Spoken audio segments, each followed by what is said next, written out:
বলছিলাম সম্প্রতি দিনহাটায় যে ঘটনাটা ঘটেছে, বিধায়ক নিখিল রঞ্জনকে তার গাড়ি ভাঙচুর এবং ডিম ছোড়ার অভিযোগ উঠেছে তৃণমূলের বিরুদ্ধে। মানে এখন ডিম ওপর থেকে কোনো পাখি পেরেছে কিনা আমি বলতে পারবো না।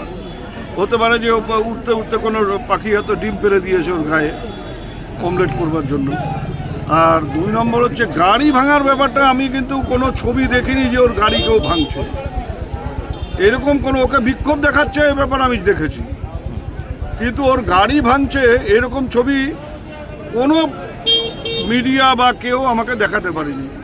আর একটা জিনিস দেখলাম, ও বলছেন যে এরকম 4টে চাকার হাওয়া ছেড়ে দিয়েছে, তো হাওয়া ছেড়ে দেওয়ার পরে গাড়ি গেল কী করে কুচবিহার?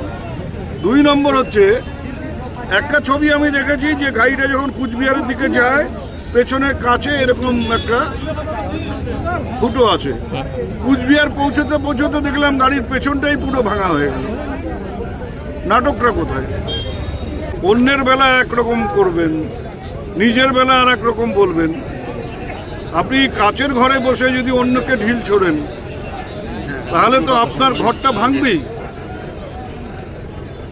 বাইরের থেকে একটা কেউ যদি একটা পাথর ছোড়ে তাহলে আপনার ঘরটা চুরমার হয়ে যাবে। সেই জন্য বলে যে কাচের ঘরে বাস করে অন্যকে পাথর ছুটতে নেই।